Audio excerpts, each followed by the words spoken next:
pasada estuvo visitándonos en Córdoba en la actividad que se desarrolló desde ISEP, que fue una jornada muy importante, de mucha asistencia de gente, y durante esta estancia en Córdoba organizamos actividades, nos reunimos con ella, trabajamos sobre el programa Profodi y aquí está su aporte para esta instancia.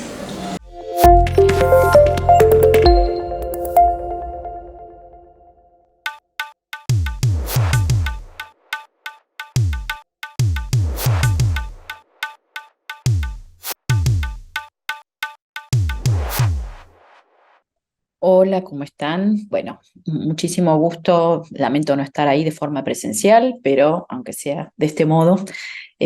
bueno, quiero sumarme a estas reflexiones sobre la modalidad combinada. Creo que es un buen ejemplo de las posibilidades que puede tener también una conversación asincrónica, pensar en este panel que hemos preparado de manera sincrónica y presencial, y ahora estamos llevando adelante con la ayuda de tecnologías, bueno, poder acercarnos a esto, a lo que queremos precisamente discutir. Bueno, quiero compartir una presentación que tiene que ver con la conversación que tuvimos en Córdoba con el equipo respecto a lo que está haciendo hoy el Profodi. Esta presentación, esta intervención en el panel tiene dos partes. Una primera parte que quiere centrarse en, bueno, en qué se combina y para qué se combina eso que se combina en la modalidad combinada, partiendo de las reflexiones que suscitó la pandemia, partiendo de esa experiencia de la pandemia. Digamos aquí muy brevemente, esto es bastante conocido, no quiero pasar mucho tiempo en esto, pero creo que es importante traerlas, estas reflexiones para encuadrar el proceso que se está haciendo ahora. En primer lugar, bueno, lo que tuvimos que aprender en la pandemia, lo que tuvimos que transformar en la pandemia, tuvo que ver con darnos cuenta de la importancia que tenía, bueno, para nuestro funcionamiento un cierto tiempo y espacio organizado a partir de un sistema más homogéneo, de un espacio común, de un espacio físico además común, una enseñanza que se basaba mucho en la presencialidad, si bien suponía formas de trabajo asincrónicas y no presenciales, era sobre todo una apuesta muy fuerte por ese tiempo que se pasa juntos, juntas en las escuelas, en las instituciones educativas, también en los institutos de formación docente. La cuestión de la simultaneidad está apuesta, bueno, a una educación sobre todo sincrónica, más aún en la educación superior, donde la mayoría de las y los estudiantes trabajan, y entonces poder hacer precisamente bueno, un trabajo con el estudio supone que ese tiempo que se está en el instituto, bueno, se aprovecha al máximo porque no hay mucho otro tiempo disponible, ¿no? Y eso también generaba, bueno, ciertos dispositivos pedagógicos centrados en trabajar algunos textos juntos, eventualmente dar lección o proponer una tarea común, generar debate, conversación, una apertura, un cierre, ¿no? Había un dispositivo pedagógico del aula, por lo menos de las investigaciones y los trabajos que yo misma hice, eso tenía mucho que ver con un modo de propiciar un trabajo en el aula que pasaba mucho por la conversación común. Bueno, uno podría decir, esto era una forma de trabajo más o menos establecida, con variantes, que tuvo que ser modificada en el curso de la pandemia, bueno, muy abruptamente podemos decir. Bueno, también cambiaron, ¿no?, cómo se trabaja en la escuela, a veces en algunos sentidos, y esto es lo que nos están contando colegas ahora, ¿no? Bueno, en el fondo, ahora con la experiencia de la pospandemia, pese a la intensificación del trabajo, también a veces hubo formas de trabajo más colectivas, y bueno, sobre todo en el tiempo de la escuela, de la organización por burbujas. Esto implicó mucha más integración curricular, yo diría muy claramente en la educación secundaria, menos claramente quizás en otros niveles, pero algunos de estos efectos nos dan cuestiones a pensar sobre hoy, ¿no? Y por aquí adelante puse algo que ahora voy a referirme un poco más, el darnos cuenta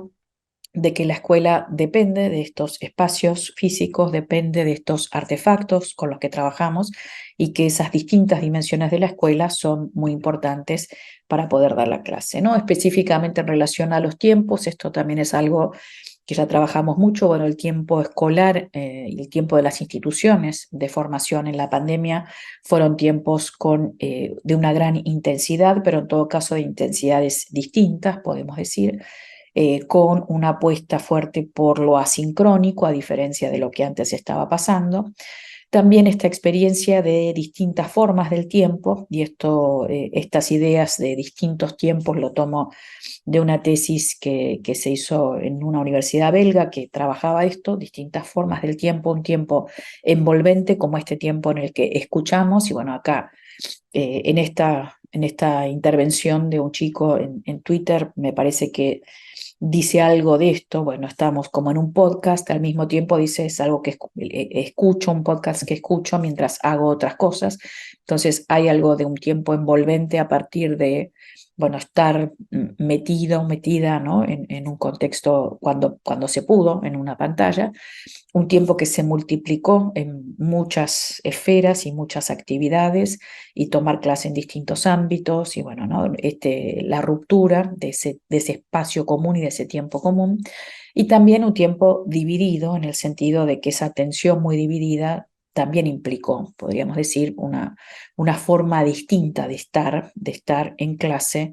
o de estar en la escuela, porque ya no era estar en clase, era estar en la escuela, dependiendo de qué concebimos, por supuesto, por estar, pero incluso recibir una tarea, tener que hacer una tarea en casa o tener que leer un texto, cada uno por su lado, bueno, por supuesto implica ahí un tiempo escolar en un contexto muy distinto, ¿no? Al que estábamos habituados. Esta interrupción, ¿no? de la presencialidad también trajo preguntas muy importantes sobre qué es y qué hace la presencia en la educación, ¿no? Y aquí yo, en distintas intervenciones de la pandemia, y es un texto que les recomiendo, está disponible en PDF, un texto que no es sencillo, pero por ahí en un capítulo este historiador y crítico de la cultura, Gumbrecht, él habla de los distintos modos de conocer, y él dice, bueno, hay modos de conocer que son muy textuales, podríamos decir, la escuela fue fundamentalmente un modo o privilegió un modo de conocer libresco, más textual, y hay otras culturas que privilegian la copresencia de los cuerpos y la afectividad y otras cuestiones que están pasando, otras formas de aprender que no son necesariamente las textualizadas, ¿no? Y entonces él dice, bueno, hay algo ahí, podríamos decir, las culturas más textualizadas son culturas que le apuestan mucho al significado, las culturas, y él dice, los modos deícticos de transmitir, los modos que tienen que ver con algo que se muestra y se siente, bueno, le apuesta más a otras cuestiones, ¿no? Uno podría decir, y criticando incluso lo que dice Gumbrecht, que escribe esto en el 2003-2004, cuando recién estaba empezando la virtualidad, y él hace estos planteos diciendo, bueno, ¿qué va a producir la virtualidad en las formas de conocer, ¿no? En eso necesitamos la presencia, necesitamos un tipo de interacción. ¿Qué pasa con, digamos, él dice, este modo de trabajo libresco es un modo que para poder abordar la complejidad necesita de un acompañamiento, y ese acompañamiento y, por ejemplo, poder retomar hilos y interpretaciones precisamente en relación al significado, tiene que combinar presencia, ¿no? y significado, pero al mismo tiempo saber que hay una cierta tensión, ¿no? en estos modos de conocer, y yo creo, bueno, que es algo para pensar cómo se produce presencia, qué produce la presencia, que produce la textualización, que a veces incluso una podría decir la textualización de la pantalla, ¿no? Y ustedes están leyendo aquí lo que yo escribí en un PowerPoint, ya hay una cierta textualización de la presencia en la cual yo estoy poniendo citas, estoy poniendo referencias, bueno, eso produce otras cosas, ¿no? En relación al conocimiento, que uno podría decir cuánto necesitan de una presencia física y de una forma de mostrar, cuánto necesitan del texto o no, ¿no? Me parece que estas son cuestiones muy importantes para pensar. Por otro lado, también hay que pensar, bueno, que esto ya venía transformándose en la época digital, ¿no? En la cual ya muchas cosas pasan a través de lo virtual y, bueno, puede haber una presencia en la virtualidad. Esto es algo que hace un buen tiempo discutió de manera muy interesante Perla Selmanovich, en el cual ella dice, sí, hay efectos de presencia en la virtualidad. Podemos pensar que esas intervenciones que hacemos en un aula virtual, que esas formas de conexión, que esto afectivo que se produce, es muy importante también en la virtualidad, ¿no? Entonces ahí podríamos decir, y por eso digo que quizás, digamos, a Gumbrecht podríamos darle otra vuelta y decir, bueno, en realidad todo modo de transmisión, no todo, pero o modo de conocimiento, mejor dicho, depende en parte de la presencia de los cuerpos, de que nos hagamos presentes, aunque estemos lejos, ya sea a través del WhatsApp, y requiere, es mi opinión, ¿no?, para cierto tipo de trabajo con los saberes, de una cierta textualización que permita avanzar un poco más en la complejidad de los saberes, ¿no? Al mismo tiempo, otra cosa que pasó es que, bueno, tuvimos que explorar otras posibilidades. Este es un cuadro que presentó un investigador norteamericano. Él dice, bueno, tuvimos que movernos en distintos cuadrantes, ¿no?, de esta experiencia. Decía, bueno, hay con banda ancha, con muchos requisitos de banda ancha, pocos requisitos de banda ancha, poca inmediatez, alta inmediatez. Bueno, acá tenemos obviamente las videoconferencias, las audioconferencias que necesitan banda ancha y son inmediatas, son básicamente sincrónicas. Hay otras que necesitan menos banda ancha, documentos colaborativos, ¿no?, mensajes de texto. Digamos que el sistema educativo se movió bastante por aquí, sobre todo en este lugar, diría, pero cuando se pudo también por lo sincrónico. Y hay otras formas que también se exploraron y que tuvimos que, no sé, pienso más en el uso de Padlets, de clases virtuales, ¿no?, de poder tener repositorios, de trabajar a través del correo electrónico, ¿no?, de tener clases grabadas y poder compartirlas, de tener discusiones asincrónicas, ¿no? Bueno, y esto no fue tan habitual, pero fue en algunos sentidos, bueno, en las investigaciones que hicimos encontramos también, por ejemplo,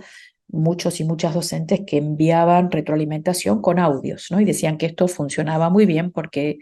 de nuevo, era un efecto de presencia importante en el acompañamiento.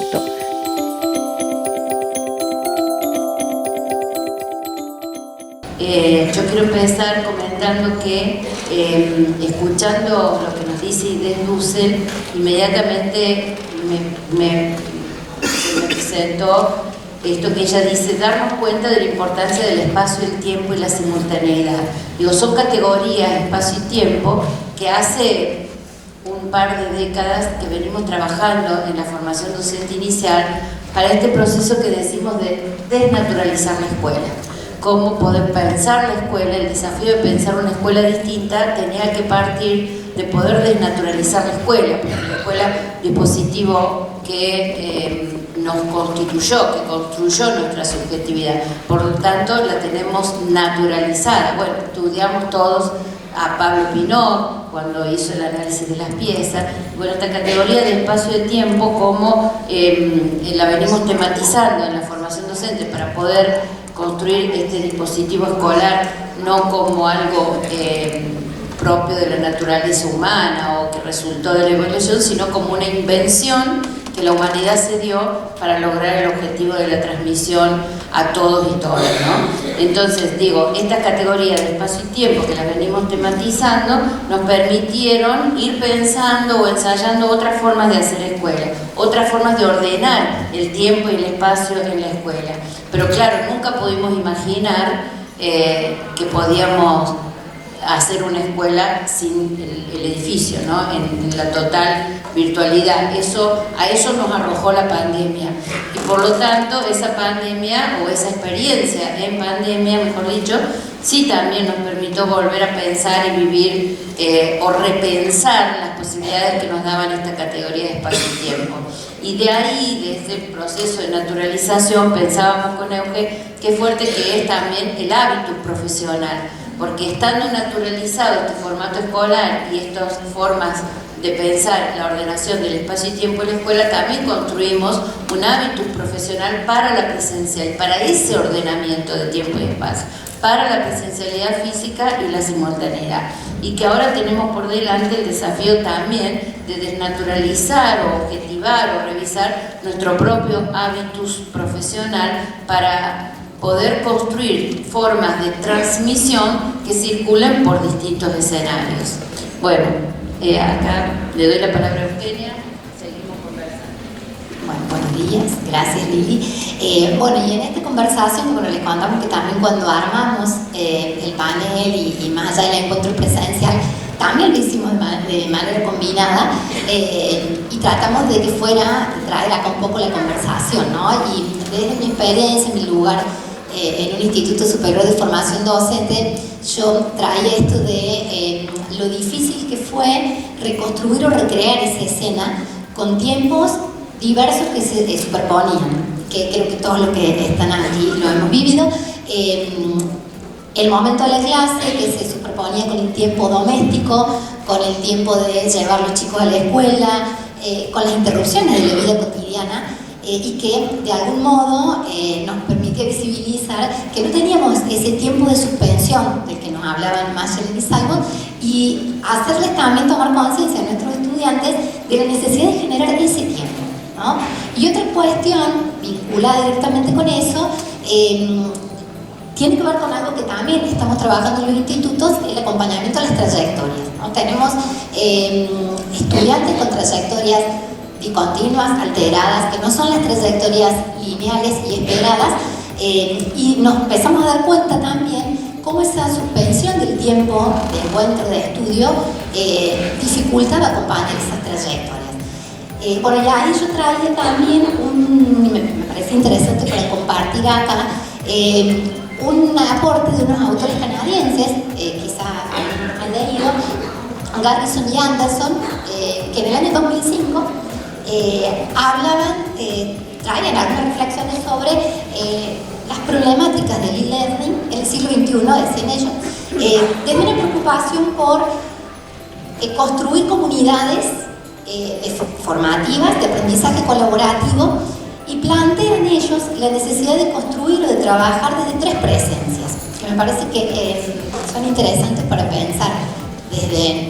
nuestra tarea docente. La presencia cognitiva, que quizás es la que más trabajamos, porque es la que se plasma en las tareas que damos, en las consignas, la problematización. Bueno, hay todo un planteo desde ellos respecto de promover el pensamiento crítico reflexivo desde la problematización, la exploración, la construcción de hipótesis, la síntesis.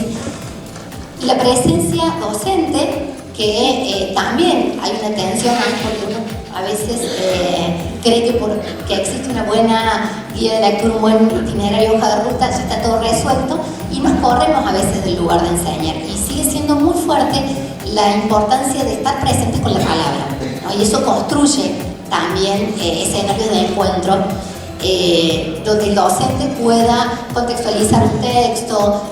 corregir o orientar respecto de una interpretación errónea. Esto que decía también Inés, la presencia a través del audio, pero estar presentes, ¿no? Que no se nos desdibuje el espacio. Y la otra presencia, que quizá fue la que más nos costó sostener, es la presencia social, que es la que permite que los estudiantes se sientan parte de una misma comunidad, de un mismo grupo, y se puedan percibir a sí mismos y a los otros como sujetos en comunicación, en contacto. Y bueno, creo que ahí también tuvimos un desafío, porque eso se daba y se da en la presencialidad por encontrarnos en el pasillo, por encontrarnos en el aula,